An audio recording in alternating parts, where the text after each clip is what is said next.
A new crime drama with Law and Order Criminal Intent. But now on 5, The Great Scientists profiles Charles Darwin.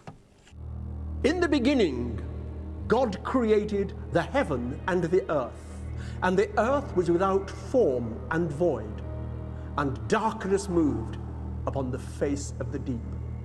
And the Spirit of God moved upon the face of the waters.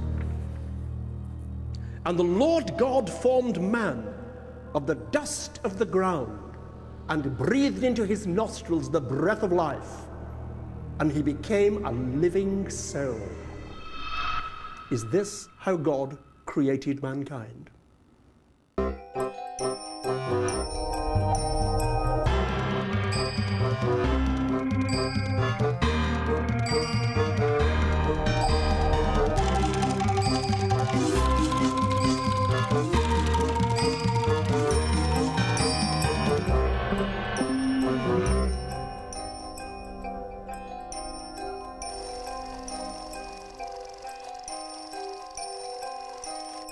Welcome to Great Scientists. Tonight I'm going to be talking about Charles Darwin. Now, Charles Darwin was a natural history scientist, an observer of nature, a man who came up with one of the most controversial theories in the history of science. But even today, there are people who would claim that Charles Darwin was a mistaken and a dangerous man. What is it about Darwin's ideas that people find so fascinating and provocative? Well, first, we need to remind ourselves how people viewed the world before he proposed his famous theory of evolution. For over 2,000 years, scientific theory on the nature of life was based on the ideas of the ancient Greek philosopher Aristotle, who concluded from his observations of animals that species do not change. So when Darwin first suggested that over millions of years life had evolved and adapted, and indeed that it was still doing so, a lot of people thought it an absurd suggestion. And if you then put that together with the idea that we might be related to the apes, well, you have a theory that even now some people find difficult to accept. So let us rewind the clock and find out just what set this brilliant mind ticking.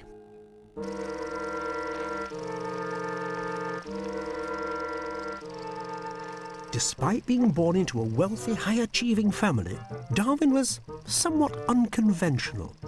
As a child, he was obsessed with collecting all manner of bizarre objects. He certainly couldn't be bothered with school.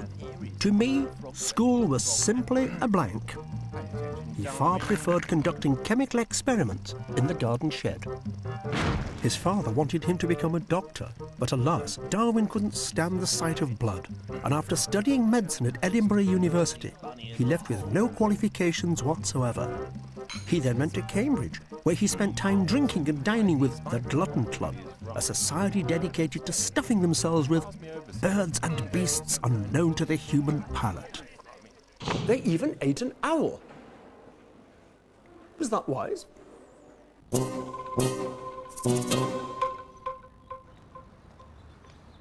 Whilst here in Cambridge, Darwin again ignored his studies.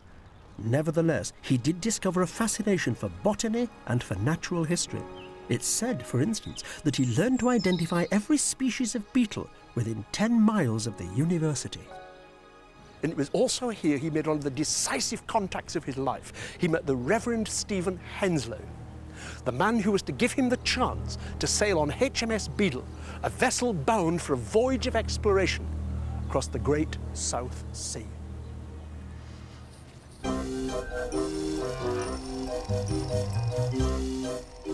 Getting a job on the Beagle wasn't easy. Captain Fitzroy believed in the Victorian idea of physiognomy and didn't like the shape of Darwin's nose, believing it showed a lack of energy and determination. Nor was Darwin's father impressed with the idea, as there was no salary on offer. Besides, he wanted his son to become a minister. However, Charles's uncle intervened, and so at the age of 22, he prepared to set sail with a crew of 74 seamen, 6 boys, a surgeon and his assistant, an artist, an instrument maker and a carpenter, all living together in cramped conditions. Charles Darwin had no previous experience of the sea, and imagine the apprehension he must have felt before the voyage. He was clearly very stressed. He also suffered from heart palpitations at the prospect that he may never see his family again. HMS Beagle sailed on the 7th of December 1831, and it would be 5 years before she came home again. Leaving Devonport, the ship headed across the Atlantic towards Brazil. Predictably, Darwin found life on board an utter nightmare. Very soon, he became as sick as a dog. He was hammock-bound for days. But it was whilst he was in his cabin that he began to read a book which would prove to be a major influence upon him. Charles Lyell. This was Lyell's Principles of Geology. This book, which was radical in its day, argued that the surface of the Earth had gradually changed over longer periods of time. Oh, I see. Darwin was initially sceptical of this idea, but as he journeyed from island to island, he would soon begin to see evidence that supported this theory. He began to keep a journal of all he saw and started to collect so many different animals that he had to enlist the help of one of the ship's boys to help shoot and stuff them all. In addition to the increasingly foul-smelling store he was accruing in the hold, much to the dismay of his shipmates, he would also post specimens home to his good friend Hensley. Although exactly what these things were and whether they were arriving safely, Darwin could not be sure. Some 2 months after leaving England, the Beagle arrived in Brazil. It was here, in the depths of the Brazilian jungle, that Charles Darwin was overwhelmed with the sheer diversity of life. Like many educated Victorians, Darwin was an avid collector, and Brazil was a collector's paradise. By day he observed, poached and stuffed, while by night he wrote of his adventures. "I never experienced such intense delight," he wrote in a letter home. He marvelled at the insects of the jungle and noted how many of them used camouflage to avoid predators. Needless to say, he pocketed a few. After bagging 68 different species in just one day, he wrote to his family, "I am becoming quite devoted to natural history." In August 1832, amid the wintry landscape of Patagonia, he came upon the fossilized bones of long-extinct creatures. Yet he noticed, to his amazement, that these fossils bore striking similarities to creatures still alive at the time. Again, his mind was set whirring. In 1833, the Beagle arrived at the Falkland Islands. Here, he puzzled over small plant-like marine animals or corals, and it occurred to him that perhaps there was no real dividing line between animals and plants. Then in March 1835, miles from the sea in the foothills of the Andes, he stumbled upon layers of seashells trapped in the rock strata and even parts of an ancient petrified forest.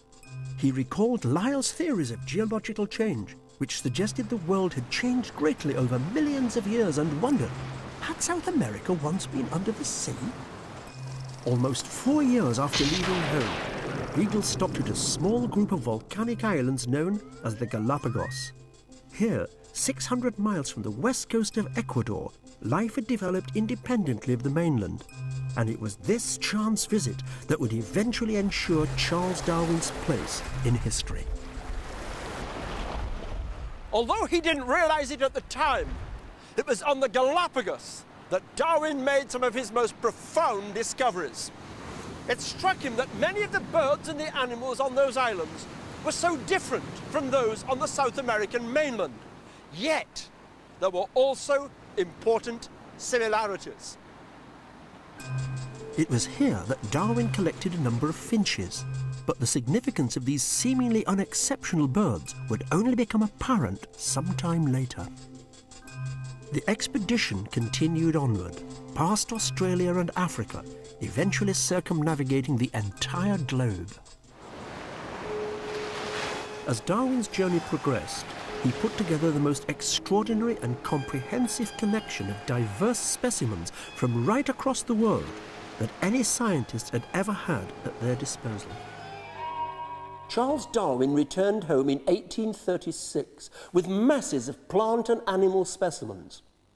He began to ponder his results. Why do the finches all have different beaks? The answer to this question was about to change our view of life itself.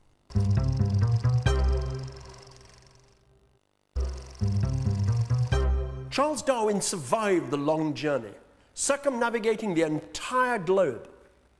He returned home with a rich array of specimens, and ideas started forming in his mind.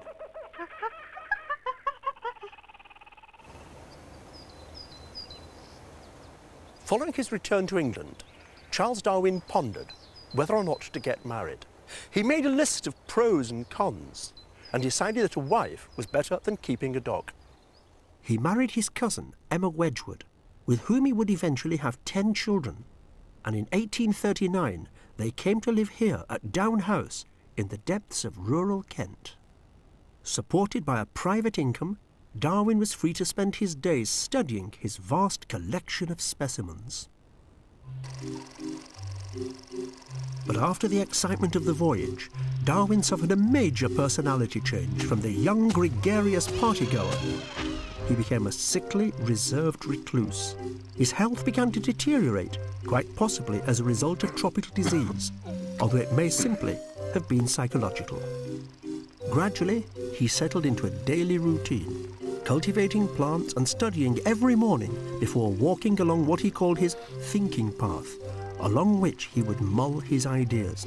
And as he mulled, his thoughts turned to the small collection of birds he had made whilst on the Galapagos Islands.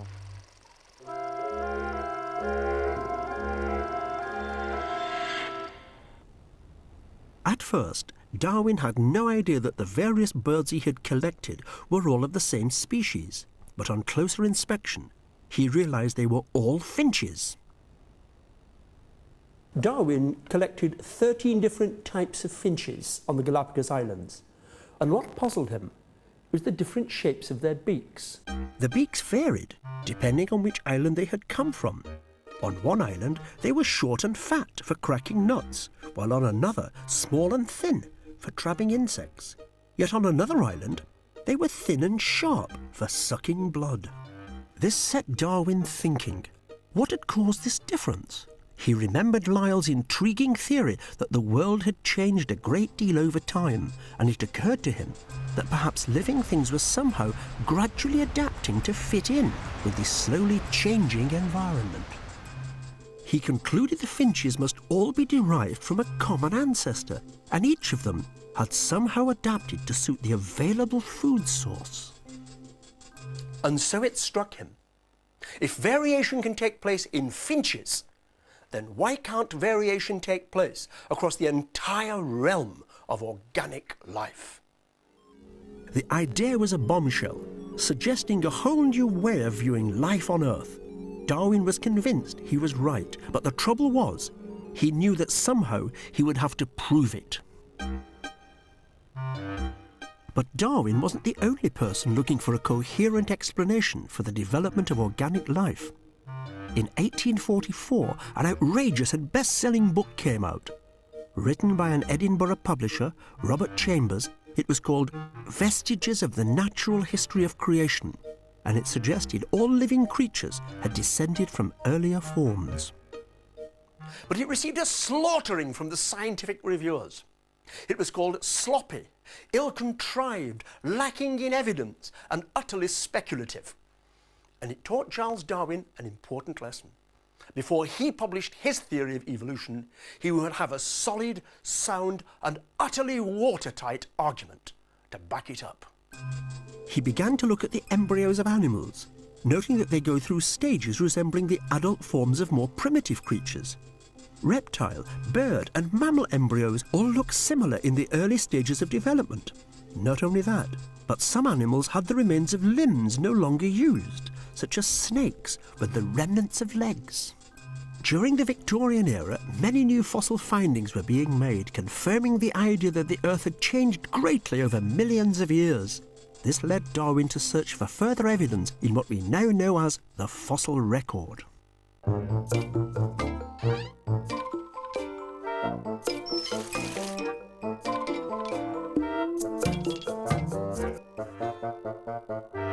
Welcome to the laboratory.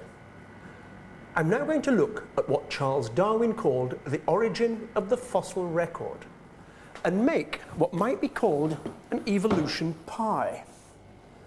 Now, at the bottom of all the rock strata are the earliest volcanic rocks that contain no fossils whatsoever. Then after the volcanic strata, the oldest forms of living things that we find on Earth, the remnants of the ancient jungles. Then on top of the vegetation are the first primitive shell creatures that lived in the oceans of the world. Then after the shells come the first creatures capable of moving on their own. In now go the fishes. After the fishes, we come to those creatures that develop little legs that enable them to claw their way up the beaches, the primitive lizards. Get in the geological measure. Come on. Once they'd started to live on the face of the Earth, you might say they came to realize that they liked it and produced giant lizards, what came to be called the dinosaurs. And now we're into the last 65 million years. And in that period, evolution took off like wildfire, populating the Earth with all the species we know today. On the top of the tree were the monkeys and the apes. Then, simply add hundreds and thousands of years. And finally, we get to mankind. Come on, in you go. And that is the fossil record. By 1842, Charles Darwin had developed a viable theory of organic evolution. He wrote it up into an extended essay. But fearful of the reaction his ideas would provoke, he shelved the manuscript, where it would remain unread for 20 years. What made the ideas in this essay so important is that at last, Charles Darwin had a mechanism whereby he could explain organic change. This mechanism was what he referred to as natural selection. So how did this work? Darwin had found a lot of evidence to suggest that plants and animals had changed a great deal since the world began, and that present life forms were evolved from other species.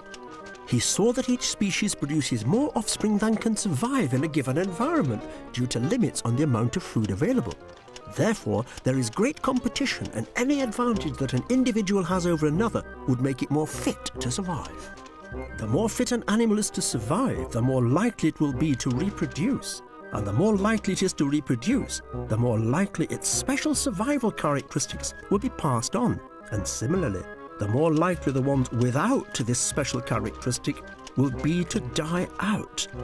This, in a nutshell, is the concept of the survival of the fittest. Like all great theories, Darwin's theory of evolution didn't come out of the air. It had predecessors. But the thing that really riveted him most of all was reading Thomas Malthus's work, because Malthus suggested that human populations were kept in check by famine, disease, and war. Suddenly, Darwin started to look at the researches on the beetle in a different eye. There seemed to be now an appalling wastage in nature. When Darwin first realized this, he said it was like confessing to murder. It was a sudden realization that the world we know today and all the living creatures in it were built on an immense sea of blood.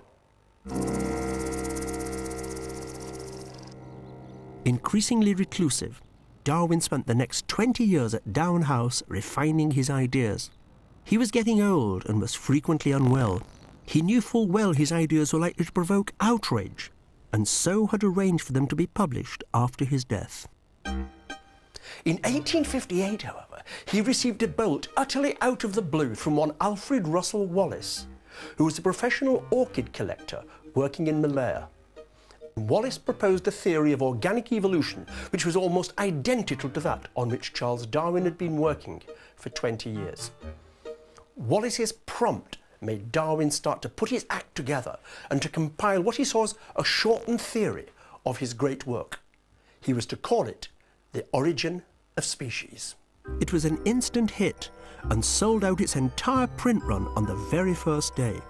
It was a lot easier to read than most scientific books, and as expected, caused a storm of outrage. People were fascinated by this new explanation for life on Earth, and whilst Darwin had been very careful not to state that mankind was descended from apes, it didn't take a genius to see the implication was there. Darwin, of course, had anticipated the reaction. I shall soon be viewed as the most despicable of men, the most arrogant, odious beast that ever lived. Darwin had no love of celebrity, and when his ideas were discussed at a major scientific meeting, he stayed at home. But at this meeting, a young zoologist, Thomas Huxley, was won over to Darwinism, and over the next 40 years was known as Darwin's bulldog. It was here, in the newly opened museum in Oxford in June 1860, where the British Association for the Advancement of Science discussed evolution. They were addressed by the Bishop of Oxford, a remarkably learned man with a fascination for science. And it was here as well at that meeting that one of the great myths of modern science was born, when allegedly the bishop asked Thomas Henry Huxley whether it was from his grandmother or his grandfather that he claimed a descent from the apes. Darwin shied away from public debate and continued to work until the end of his life. He wrote many later books, but none were as controversial as Origin of Species, not even The Descent of Man, in which he discussed how humans are descended from apes. He contented himself with less controversial topics, and at the age of 72 published his last book, the catchily titled Worms and Vegetable Mould. Curiously, it failed to hit the bestsellers list. In it, he describes his experiments on worms, testing their sense of smell with perfume and tobacco smoke, and subjecting them to whistles, shouting, bassoon playing, and even the piano. Sadly, the worms proved to be quite deaf. Charles Darwin died in 1882, aged 73. His ideas have since become the new orthodoxy and provide a mechanism for how species developed on Earth. Even so, they raise as many philosophical questions as they answer. Numerous political thinkers have used Darwin's ideas to support their own ends. At one extreme, Karl Marx wanted to dedicate Das Kapital to Darwin. At the other, the Nazis took the idea of the survival of the fittest to justify their ideology. Even now, Darwinism is sometimes used to promote a kind of evangelical atheism. No doubt, all of this would have appalled Darwin. Charles Darwin transformed forever the way in which we think about life. Even so, in certain quarters today, some people find his ideas controversial. As recently as 1999, the state of Kansas banned the teaching of evolution. Nonetheless, most people today accept evolution, including most deeply religious people, and accept that it forms a good explanation for the physical origins of life. Without it, we wouldn't have genetics, and we wouldn't have modern medicine.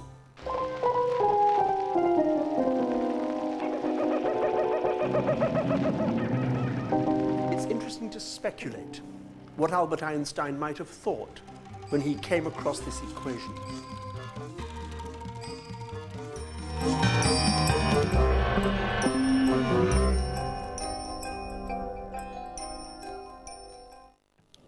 And a free specially presented set of information cards is available to accompany this series.